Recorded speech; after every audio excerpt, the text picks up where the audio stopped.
Ay, magandang umaga po sa inyong lahat. Magandang araw pala dahil alam ko naman ibang oras natin. No? Ako po ngayon ay nakaupo, guess where? Sa City Hall ng The Hague. Tingnan niyo po dito sa Netherlands. Pero patuloy pa rin naman po ang ating paglilingkod. Patuloy po yung ating pagdidepensa kay Tatay Digong at sa lalong mabilis na panahon, inaasahan natin na magkakaroon ng bagong aksyon, bagong movement dyan sa kaso ni Tatay Digong para siya ay mapalaya. Pero iwan na natin yan kay Bibi Sara para i-discuss. At pero meanwhile, kinakailangan syempre ayusin yung mga bagay-bagay, no? Dahil kung tayo magtatrabaho bilang abogado dito sa Netherlands, kinakailangan ayusin yung ating tax identification number at yung importante ng tinatawag nilang BSN number kasi yan din yung magiging tax identification number. O nga pala po, no, ako po ay I will be affiliated as of counsel to one of the firms here in Amsterdam. At saka we're looking forward also po to going back to teaching law in one of the universities here. But anyway, ngayon po, pag-usapan natin, pumutok na po ang giyera dyan sa gitnang silangan. Ang una pong gumalaw ay Israel, itinarget ang Iran. Ang problema po dito sa giyerang ito ay parehong merong nuclear weapons ang Israel at ang Iran. Well, alam niyo naman po na ang giyera dyan sa gitnang silangan ay talagang panahon pa ni Kristo. No? Pero ang importanteng malaman po natin ngayon, mukhang tuloy na itong gerang ito. At ang tanong, anong ginagawa ng mga bangag dyan sa Pilipinas para paghandaan ang isang tuloy na gera? Siyempre po, ang pinakamalaking question ay yung kaligtasan ng ating mga mamamayan. Meron diba contingency plan ng DMW, no? Sandamukal po talaga mga kapwa nating Pilipino dyan sa Middle East, no? Hindi lang po Israel at Iran ang maapektuhan dito dahil alam naman natin na nagkakampihan ng mga bansa sa Middle East. Yung kampihan ay base sa pananampalataya, no? At nagkakampihan ng mga bansang Muslim laban sa Israel, no? Dahil alam naman natin na panahon pa ng Biblia yan ang problema, no? Pero ngayon po ay naintindihan ko naman na iba na po ang circumstance ngayon dahil ang nangyayari po talaga hundreds of thousands na ang napapatay ng mga Israeli dyan sa Gaza Strip bilang gante doon sa mga 2,000 mahigit kumulang na namatay nung gumalaw ang Hamas. Paulit-ulit ko pong sinasabi na talagang kinokondena rin natin yung ginawang pag-atake ng Hamas sa mga sibilyan. Yan po ay isang war crime din. Pero at the same time, hindi rin po katanggap-tanggap yung nangyayaring genocide ngayon dyan sa Gaza Strip. Pero mabalik tayo dito sa gitnang silangan ng gera, talaga pong may posibilidad na ang gera na po ito gera na po ito sa panig ng Israel at saka ng Iran dahil gumamit na po sila ng mga aircraft. Sa international humanitarian law o yung batas na umiiral kapag merong labanan, importante na merong pagkatindi ng labanan at saka yung sustained over a period of time. Pero ang exception po na kinakailangan yung labanan is sustained over a period of time is kapag gumagamit po ng Air Force. Kasi ang Air Force, yan po ay talagang ibig sabihin, hindi na kinakailangan maging sustained o matagalan pa yung labanan dahil meron ng sufficient intensity kapag gumamit na ng Air Force at nagbombahan na. At yan naman pong nangyayari ngayon dito sa Iran at saka sa Israel. So make no mistake about it. Hindi lang po ito girian. This is a full-blown war. Now, ang iniiwasan sana ay yung maging mas malawak pa ang labanan. Pero ngayon, nagsalita na yung mga Arabong bansa na nakapaligid sa Iran. No? At pati si President Trump ay nagsabi na dapat ang Israel ay bumalik sa negotiating table at makipag-usap.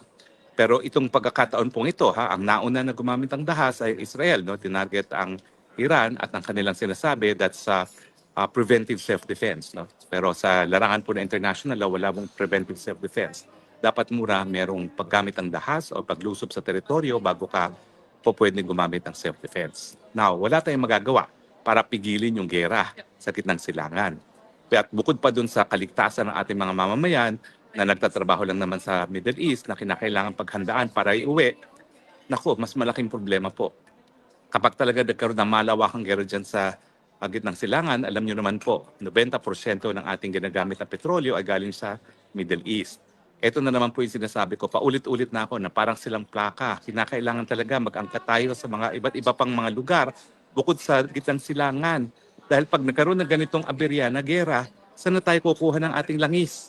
At kapag wala tayong langis, titigil pong lahat. Pati po mga magsasaka, mawawalan ng gasolina para patakbuhin ang kanilang mga traktor o sabihin na natin meron pa silang kalabaw, saan naman nila isasakay ang kanilang ani papunta ng merkado, no, kung wala tong gasolina yung mga sasakyan. So ngayon pa lang po, dapat magkumahog na ang ating bansang Pilipinas, kung hindi nga lang Addictus Benedictus sila ng mga namumuno dyan, para kumuha ng alternatibong supply ng langis. Ano po yung alternatibo? Russia. Pinakamalaki pong alternatibo, Russia. Believe it or not, Amerika din. O pwede rin tayong mag-angkat sa Amerika. Siyempre, mas mahal ang transportasyon. Anong gusto natin? Tumigil ang lahat ng kabuhayan sa Pilipinas dahil wala sa gasolina, dahil mahal yung transportation cost. Siyempre, unang-una, mamahal talaga ang presyo ng petrolyo habang pumuputok ang digmaan dyan sa gitnang silangan. Pero at the same time, kinakailangan meron tayong pagkukunan miski mahal. Ngayon po, kung hindi tayo gagalaw na para umangkat sa mga non-traditional suppliers na ating gasolina at langis, baka wala na tayong makuha. So kinakailangan makipag-usap sa lalong mabilis na panahon sa bansang Russia, sa bansang Amerika. At siguro kinakailangan mag-convene ng emergency meeting ng ASEAN kasi meron naman tayong mga karatig bansa sa ASEAN na merong produksyon ng langis, no? Bansa gaya ng Malaysia, Indonesia, Thailand, no? Kinakailangan talaga magkaroon na tayo ng agreement, no, na sa darating na delubyo dito sa gitnang silangan, bibigyan tayo ng prioridad nito ang ating mga karatig bansa, ating mga kapitbahay, mga kapatid sa ASEAN, pagdating dito sa kinakailangan nating supply ng gasolina at ng petrolyo. So bukod pa dun sa supply, kinakailangan talaga imbakan. Hindi tayo naghanda rito eh. Matagal ko nang sinasabi na dapat magkaroon tayo ng imbakan kasi tayo naman ay dapat nagkaroon tayo ng strategic reserve para nga sa mga pangyayari na hindi inaasahan gaya ng putukan ng gera dyan sa gitnang silangan. So ewan ko kung gaano katagal talaga na bumuo ng ganyang mga imbakan, pero better late than never, no? Kinakailangan talaga tignan natin kung saan natin po pwedeng i-imbak yung mga aangkating natin mga langis dahil ang katunayan ngayon pahirapan ngayon na magiging supply dahil yung mga traditional sources ng langis at ng petrolyo hindi na nga makapagpo-produce dahil sa gera. At hindi lang yan po ang dapat paghandaan, no? Kapag kasi naapektuhan at tumaas ang presyo nga ng langis at ng petrolyo, siyempre ang presyo ng lahat tataas. Pagkain na naman ang problema. Asahan natin na although kalahati na ng Pilipinong nagugutom, mas marami pang magugutom. Bakit? Dahil mas mahal na naman ang presyo ng petrolyo. Siguro ang unang-unang dapat mangyari, manumpa ang mga congressman at mga senatong at mga tao sa Malacanang. Tigil muna ang korupsyon habang nagpuputukan ng gera. Anyway, kumita na naman kayo ng sandamukal. Tama na yan. Huwag naman kayo masyadong gahaman sa salapi, no? Huwag na muna kayong mangurakot ngayon at talagang ilaan natin sa taong bayan. Talagang kinakailangan maghanda tayo ng ayuda.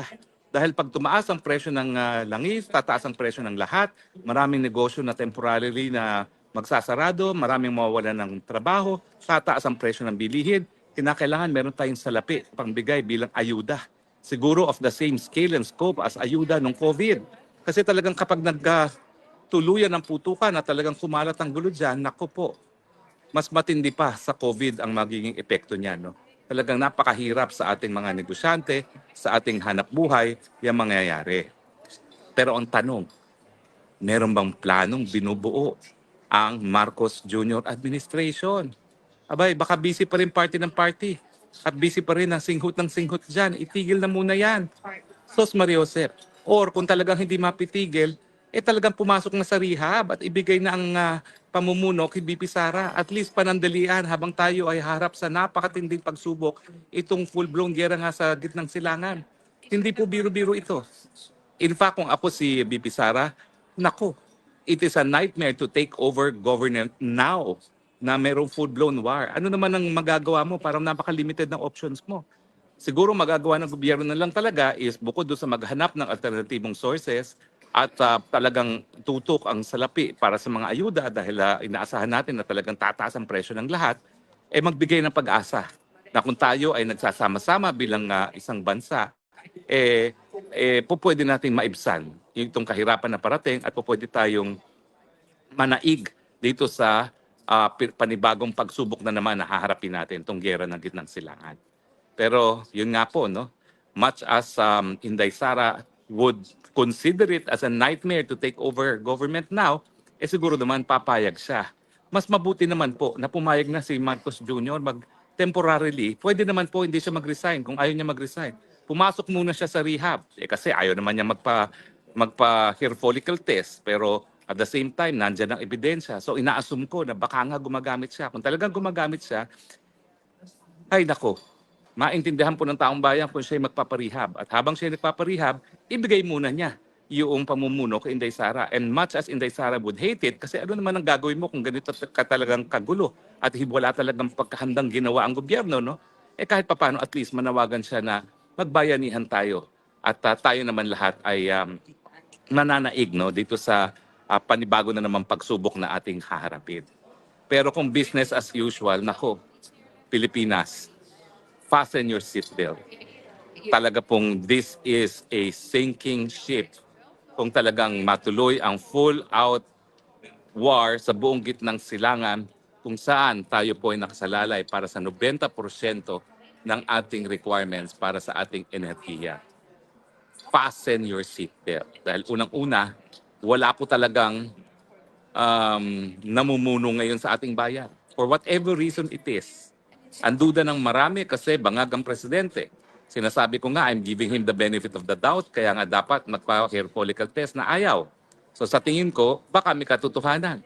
Mantakin ninyo, ngayon ang ating hinaharap na pagsubok, gera na pwedeng magresulta sa pagkawala ng 90% ng lahat ng ating langis na kung saan tayo nakasalalay sa produksyon ng lahat ng bagay sa ating bayan.